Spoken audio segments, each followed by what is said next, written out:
जो आखिर में ये हतमी तौर से जब जाएगा, तो मुझे जो है पेशावर हाई कोर्ट के कुछ जजेस पर चार्जेस सुप्रीम कोर्ट के लगने के इम्कानात मुझे ज्यादा नजर आ रहे हैं। हम्म।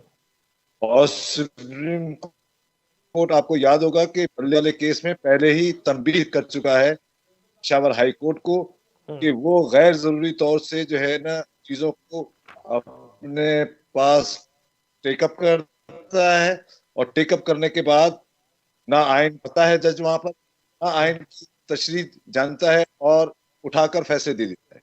हम्म। अब मैं क्यों ये बात कर रहा हूं? मैं इसलिए ये बात कर रहा हूँ कि क्या पेशावर हाई कोर्ट के जो जज हैं मुतल्लिका, हम्म। क्या उन्होंने आइन नहीं पढ़ा? क्या वो इलेक्शन एक्ट नहीं जानते? हम्म। क्या वो आइन के जो इलेक्शन के मुतालिक शिकें हैं, क्या 17 2017 के इवेंट से क्या उनसे नावाकिफ है वो?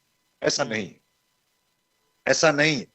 वो वाकिफ, लेकिन वाकिफ होने के बावजूद वो जो है ना फेवरेटिज्म का जो मुजाहरा है, वो इस पूरी की पूरी जो आपका आज का फैसला है, उसमें नजर। इसलिए इसलिए ये आवाजें कहां से आ रही हैं ये? हम्म।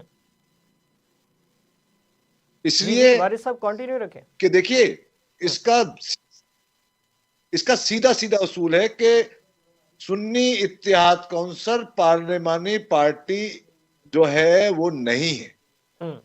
और पार्लिमानी पार्टी इसलिए नहीं है कि किसी सूबे में सुन्नी इत्तेहाद कौंसिल के नाम से कोई इलेक्शन नहीं लड़ा है।